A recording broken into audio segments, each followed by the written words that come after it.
What's going on, friends? Welcome into Outreach Radio Chicago. I'm your host, Michael Mercado, and I want to thank you so much for making us a part of your day. On today's show, we are joined again by the wonderful people of Dices Medical. She is the president of the Dices Medical United States Division. She is Kim Stebbings, and she joined us today to talk to us about the technology and the ways we are trying to defeat cervical cancer. It is such an important subject. This deals with the women in our lives, our mothers, our grandmothers, our wives, our girlfriends, our daughters. Every single important woman in our life has a chance to suffer from this. Over 12,000 a year, dude. 4,000 die. So on today's show, we try to figure out some more ways that we can prevent this disease, and on top of it, try to cure it altogether. Please stay tuned for a few more moments as Kim Stebbings joins us from Dices Medical. You can follow us everywhere in the universe. We're on Twitter at mmercado2333, like the radio page on Facebook at Outreach Radio Chicago. We're new to SoundCloud. Just search Michael Mercado, and we have all of our past shows there. And if you're interested in movie reviews, you're interested in wrestling reviews, music reviews, all types of cool stuff, plus past shows of Outreach Radio Chicago, just go to YouTube and subscribe to me at Mike Mercado 2333. Kim Stebbings joins us next from Dices Medical on Outreach Radio Chicago.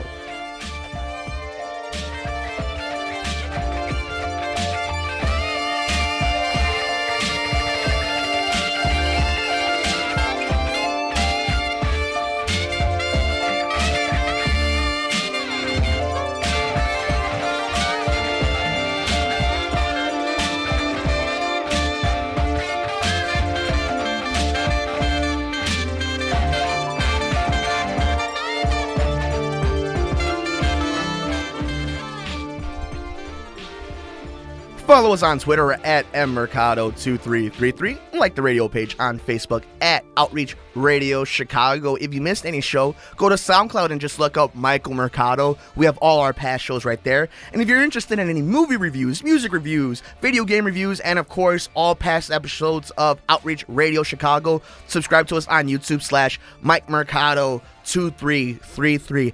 And a few months back, it was around October actually, we had a segment on Outreach Radio about probably the most important people in our life, and that's of course the women in our life.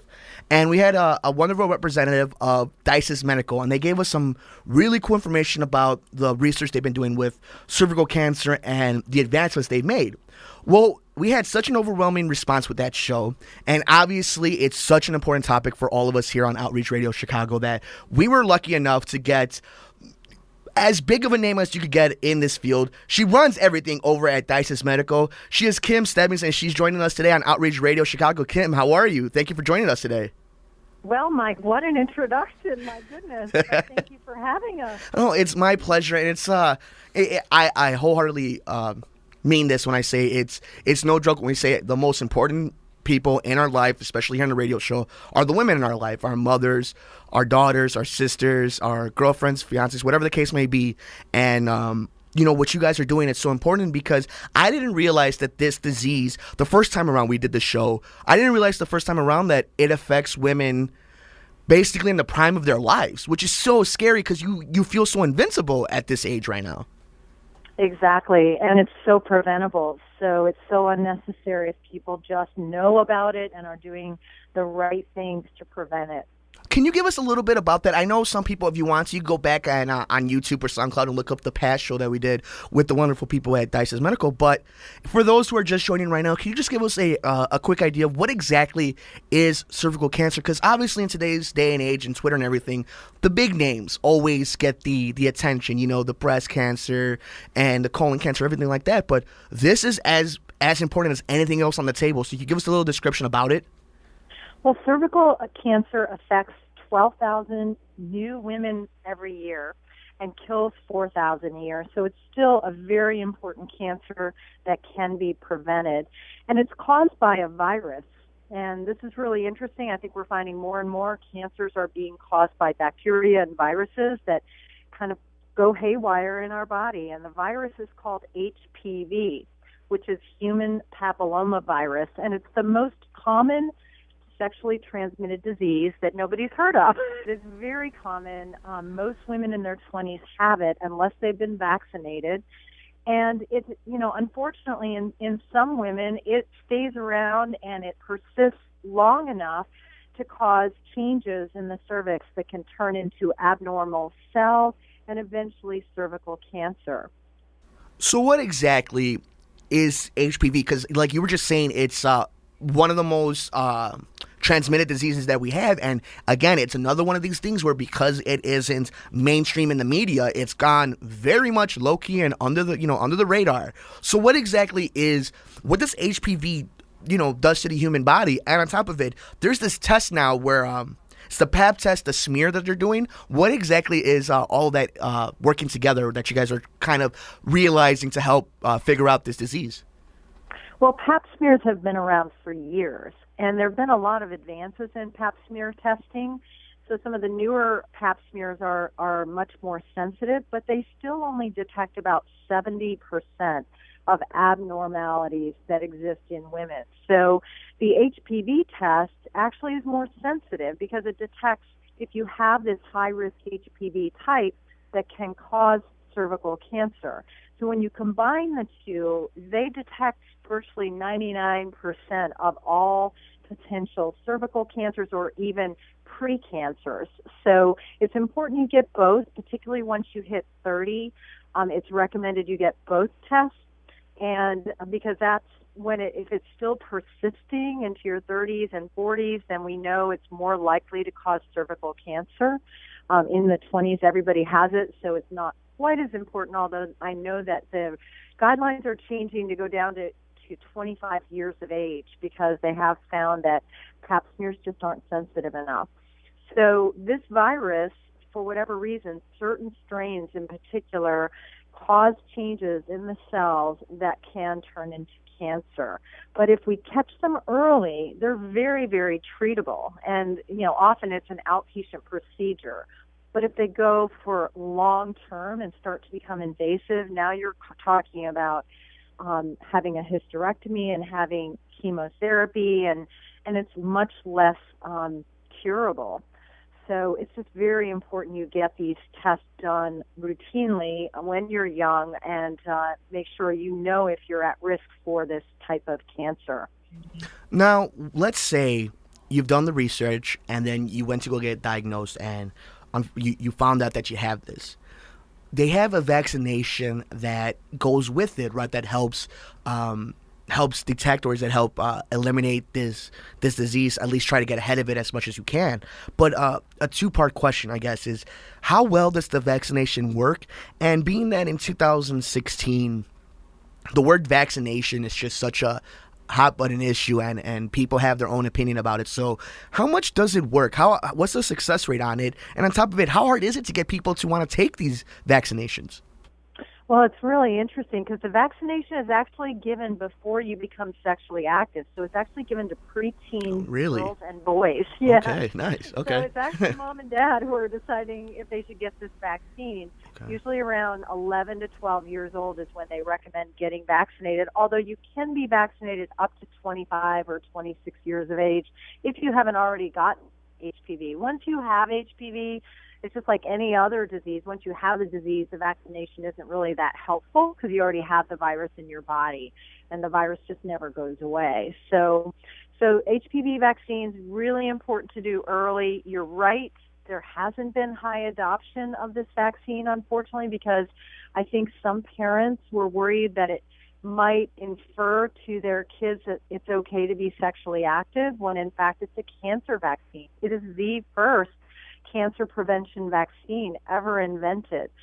So, there are not any, at least the CDC says there are not any major side effects of this vaccine, but I know a lot of people have opinions about vaccines. And you should definitely talk to your pediatrician or even take your daughter to an OBGYN who is much more versed in the vaccine and, ask them about it and at least ask if it's for you. It's a 3-dose vaccine. So it is important you get all 3 doses, but I've heard even 1 dose is better than no doses. So I would encourage my daughter to do it, but I know there are people that are worried about side effects, and that's probably why the adoption has been only 50% in women and about 30% in boys. So we have a long way to go in order to actually prevent the disease. And even if you've had the vaccine, it doesn't prevent every type of HPV. But it's the worst types of HPV are prevented, but not every type. And it supposedly is very effective. And what we're hearing now, since it's been out for about 12 years, is women in their 20s and 30s are having far fewer abnormal pap smears and things that might indicate that they could potentially get cervical cancer. As the technology grows, is it easier to not only detect some of these things and give the doctors a better map and a better idea of how to defeat the disease, but is it also easier to explain it to patients and parents about it because there's so much more data than there was just 5 years ago? I mean, even just a few years ago, the data just grows and it comes to us so much faster. Is that help or is it a detriment to what you guys are doing? I don't know. That's an interesting question. I think it's kind of overwhelming out there, all the medical information that comes at us every day. So it's kind of confusing. But I think the most important thing to remember about cervical cancer is women should be tested at least every 3 years, and some women should be tested more often if they have any risk factors. And risk factors include having previously had abnormal pap smears and high-risk HPV, or being a smoker, or having been exposed to a lot of different partners. All those things put you at higher risk. If you have HIV, it's a higher risk factor because you're immunocompromised, so you can't fight off the HPV virus. So certain people should be tested more frequently. But if you have really no history and you're relatively healthy, your doctor may say every 3 years is okay for you. But the important thing is follow your doctor's recommendations for screening. And then if you do have an abnormal screen, then use technology that really can help the doctor find the disease more effectively. And that's what DICE's advanced cervical imaging is all about. It's a computer-aided detection system that can help doctors see even very small lesions that can help them better treat early.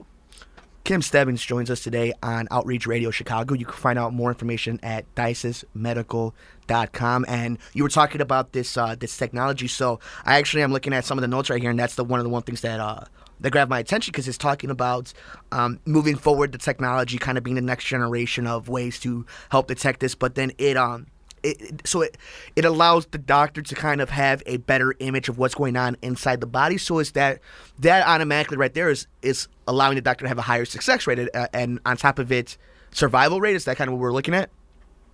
Well, obviously, if you catch these types of lesions very early, then they're very treatable. As I said, on an outpatient basis, you can do a much less invasive procedure, and that's the time to catch it, when it can be treated easily and hopefully cause very few complications. So this particular device replaces a device that's basically a pair of binoculars, and that's how this procedure, once you have an abnormal pap smear or high-risk HPV test, doctors have been basically doing an exam using a pair of binoculars and putting some vinegar water on the cervix and looking to see if it turns white. So it's very subjective, it's variable, each doctor does it a little differently, and so it's been hard to standardize the procedure, and having a computer help with that standardization process and measuring objectively what the changes are just means the doctor has another tool to be more accurate in the way they select a biopsy, for example, so they can make sure they're getting the worst spot. It may mean that they see something that they didn't see, because sometimes the lesions are very small and they can cause an abnormal pap smear where the doctor does a biopsy and nothing comes back. And so, they worry about those patients. And we've had patients come back over and over because they keep detecting something, but it's not visible. And it takes a long time for it to get big enough to be visible. And, of course, that causes a lot of fear and anxiety, and some women just give up and they stop coming, which is the worst thing they can do. So the earlier we do it, the more efficient we are at effectively treating. And hopefully, it helps the doctor, too, to just feel more confident that they are getting the worst spots and feel more confident monitoring women that are young. One of the complications of treatment is preterm labor, and it also can cause women to have infertility issues. So some doctors like to just monitor patients because these lesions go away. And the beauty of having a system like this is they capture the images, they capture the maps, and then they can monitor the patient and not necessarily treat them and hopefully prevent them from having some of these complications. What do you think what do you think were some of the main things that you guys were able to catch now opposed to when the technology quite wasn't there? What were some of the things that were very glaring that were always kind of under your nose, and once that technology caught up, you guys were able to nip it in the butt, like a big roadblock that you guys were dealing with for so long? Well, we've been conducting a study, so the beauty of that is you do get a lot of cases and situations that are unusual. And one of the things that we've noticed is that, doctors are trained to look at these lesions in a certain way. They're looking only in a certain area of the cervix because that's where they typically are found, and they're looking for certain patterns. And what we're finding is sometimes the cancerous lesions do not present in a classic way, and they're outside the area they're looking. So the beauty of having a computer is it looks at everything, so it sees all, and it doesn't eliminate any information. Whereas sometimes doctors they're using their clinical judgment, how they were trained, and it turns out that some of these cancerous lesions are actually not where they're expecting them to be. So that's been one kind of amazing thing that we've learned, and this actually is being published next month at a major conference. We have 3 publications being published. Wow. So these types of things are going to help doctors learn how to, it's going to help train doctors to look differently at how they recognize this disease. And by capturing these images, we can also create libraries for training new doctors. So there's a lot of great information coming out of this, and I think eventually it's going to change the way we view this procedure. Kim Stebbings joins us for a few more moments here on Outreach Radio Chicago. For more information, please go to dysismedical.com. If you know anybody who needs some help, who needs the research, if you want to do the research yourself, you don't know where to start, this is a great place to do it. Kim, there's one thing I really wanted to touch on before we wrap things up, and that was the sensitivity that goes into things like this. Because one thing that I've learned as our show has grown over the last year or so is in the community, especially the cancer community, it's a small group. It's a group that's very passionate about what they do. But on top of it, there seems to be like a level of sensitivity. What exactly is the atmosphere, the emotion that goes into when you're dealing with these women, and at early points these boys trying to make sure they don't get sick or anything like that? What is the emotion that goes into it for you guys? This is very personal for many people in my company who have had family members and friends and that type of thing go through cancer and women's cancers and cervical cancer for that matter. So it is very emotional and very frightening for women. So being able to better understand their body, being able to see information visually, I think goes a long way to making them feel more comfortable and that they are better understanding their disease. I actually had a doctor yesterday say that she has found her patients are much better about coming in for follow-up because they can see on the color-coded map the disease, whereas before it was kind of like, a ghost. They couldn't see it. They didn't really think it was that important to follow up, and by showing the map, it really, number one, it makes them feel like this is serious and I need to continue to come back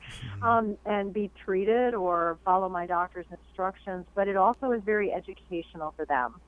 So I do think there is a lot of emotion. It's very scary. I've had 4 abnormal pap smears, so I know how, it just creates an awful lot of anxiety because you're thinking, what are they missing? Why can't they find it? What is going on for me? And I think it's very important that they get answers and that they have an understanding and a good education about what is going on with their body. And you could find all that at dicesmedical.com. Guys, they do some great stuff. They have a lot of resources for any of you who are listening today. If you need to pass this show along, more importantly, pass the website along. The show is one thing. Make sure that if somebody is going through something so important, especially something so emotionally draining and personable and so important, especially for the women in our lives, please, dicesmedical.com. It's been awesome to have the president of Dices Medical, Kim Stebbings, here on Outreach Radio. Before we let you go, because I know you're a super busy lady and you got a lot of things to do, 10 years from now, cancer, cervical cancer specifically, cancer in general, did we finally kick this disease's ass and get it out of our lives? I would love to. And, I think we have the potential to do that with people being more educated and taking care of their bodies. So I just encourage everyone to encourage your loved one to get that pap smear and that HPV test. And in Chicagoland, which I believe is where you're based, there are a number of, it's our largest market for the Dices system. That's awesome. You can actually find a listing of them at abnormalpapsmear.com. And you can find doctors that offer this in your community. So don't wait, get that pap smear and get that HPV test, and don't let your women forget to get that exam because it's so important for prevention of this disease. dicesmedical.com, abnormalpapsmear.com. Guys, get ahead of it. Do it now. They're giving you the resources. Allowing you to do the research. This is important. This is not like trying to return a DVD or something. This is important, guys. Get ahead of it. People like Kim and all the great, people she's working with are on top of this. Kim, thank you so much for joining us here on Outreach Radio Chicago. You guys always have a home here. If there's ever any way we could get the word out, please just come on and we'll make sure that we get it out to the airwaves. Thanks, Mike. We really appreciate it. Have a great day. You too, and we'll be right back on Outreach Radio Chicago.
A big thank you to Kim Stebbings for joining us today on Outreach Radio Chicago. If you want more information, please go and visit their website at dicesmedical.com or abnormalpapsmear.com, and right there you'll find any location near you. This is important, and I was talking to Kim as I was letting her go off the phone, and one thing she told me that it's unbelievable is Chicago actually has one of the highest incident rates in the whole country for women suffering for cervical cancer.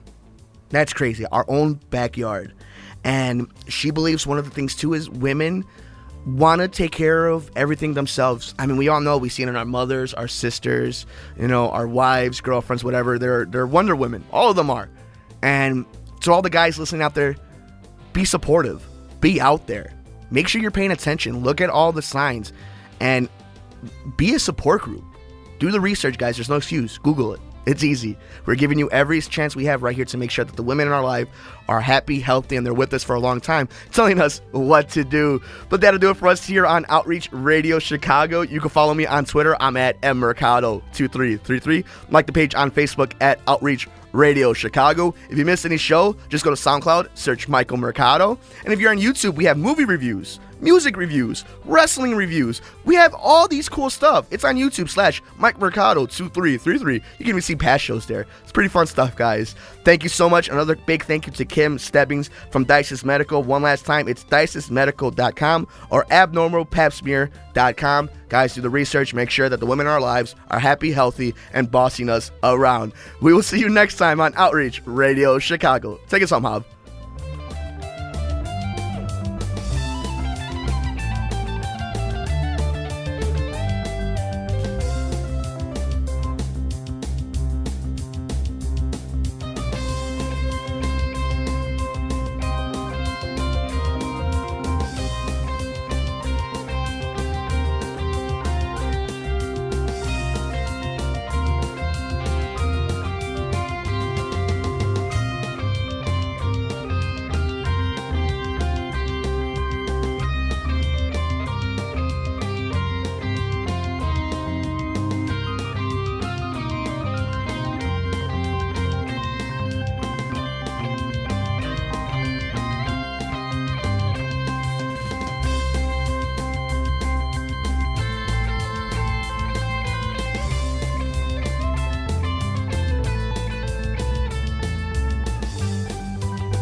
Hey everybody, Mike Mercado here from Outreach Radio Chicago, and I just want to thank you all for all the support you have given us on the brand new show. If someone you know wants to get the word out on a fundraiser, charity, or foundation in your local community, please send us an email at outreachradiochicago@gmail.com or send me one personally at mmercado@newswebradio.net. Or you can tweet me at mmercado2333, and don't forget to like our Facebook page at Outreach Radio Chicago. From right here at the studios, we'll see you next time on Outreach Radio Chicago.